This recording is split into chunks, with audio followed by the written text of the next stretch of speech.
ওয়ার্ডের এক ব্যক্তি আপনার বিরুদ্ধে অভিযোগ করছেন, আপনি লাঠি মেরে তাকে মেরে দিয়েছেন, বিচার করতে গিয়ে আপনি অবিচার করেছেন, কি বলবেন? এটা উনি মিথ্যা কথা বলেছেন। প্রথম কথা,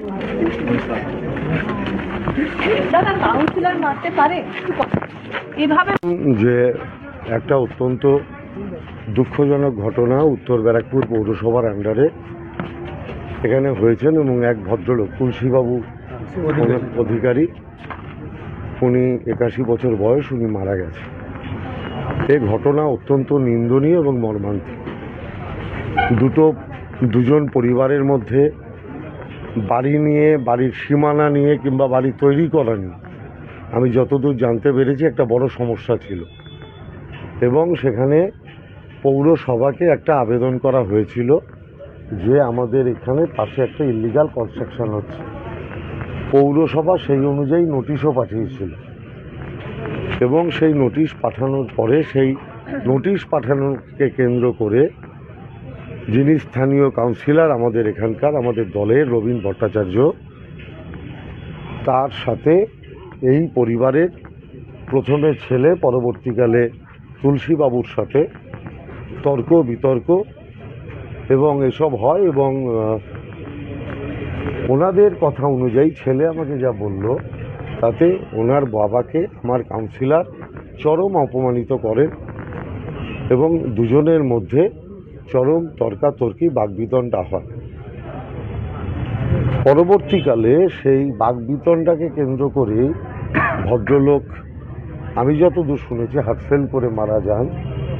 কিন্তু যেহেতু এই এলাকার সমস্ত মানুষের একটা সেন্টিমেন্ট আছেন, ভদ্রলোক খুব নিরীহ সজ্জন মানুষ ছিলেন এবং যেহেতু মিউনিসিপ্যালিটি এই ব্যাপারটায় ইতিমধ্যেই নোটিশ পাঠিয়ে এর মধ্যে মনিটরিং করা শুরু হয়েছিল, তারপরেও স্থানীয় কাউন্সিলর কেন ব্যক্তিগতভাবে জড়িয়ে পড়লেন এটা অতি অবশ্যই দলের কাছে সঠিক ধারণা পোষণ করছে না এবং দল সঠিক ধারণা পোষণ করছে না বলেই আমি আপনাদের জানাচ্ছি যে দল রবীন ভট্টাচার্যকে সাসপেন্ড করলো।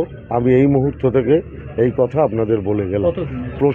প্রশাসনের মতো 6 বছর আমাদের দলের যা সংবিধান এবং প্রশাসনের মতো প্রশাসনিক ব্যবস্থা গ্রহণ করবে, আইনের পথে চলবে এবং স্বাভাবিকভাবেই বুঝতে পারছেন তৃণমূল কংগ্রেস রবীন ভট্টাচার্যকে দল থেকে 6 বছরের জন্য সাসপেন্ড করে। ওনার ছেলে একটা অভিযোগ করেছেন যে মারধর করা হয়েছে, লাঠি মারা হয়েছিল। আপনি দল যেটা করতে পারে সেটা হচ্ছে দলের মতো সিদ্ধান্ত নিতে পারে, বাদবাকির সিদ্ধান্তটা তো প্রশাসনের।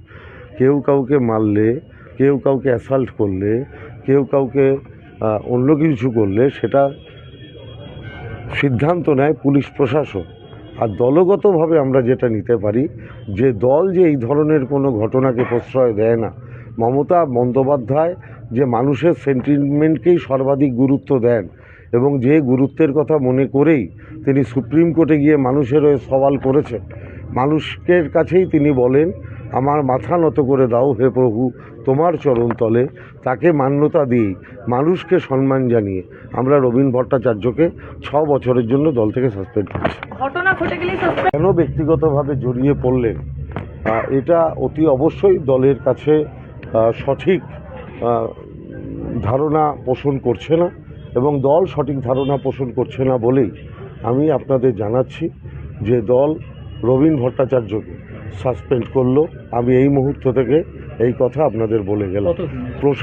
প্রশাসনের মতো 6 বছর আমাদের দলের যা সংবিধান এবং প্রশাসনের মতো প্রশাসনিক ব্যবস্থা গ্রহণ করবে, আইনের পথে চলবে এবং স্বাভাবিকভাবেই বুঝতে পারছেন তৃণমূল কংগ্রেস রবীন ভট্টাচার্যকে দল থেকে 6 বছরের জন্য সাসপেন্ড করে। ওনার ছেলে একটা অভিযোগ করেছেন যে মারধর করা হয়েছে, লাঠি মারা হয়েছিল। আপনি দল যেটা করতে পারে সেটা হচ্ছে দলের মতো সিদ্ধান্ত নিতে পারে, বাদবাকির সিদ্ধান্তটা তো প্রশাসনের।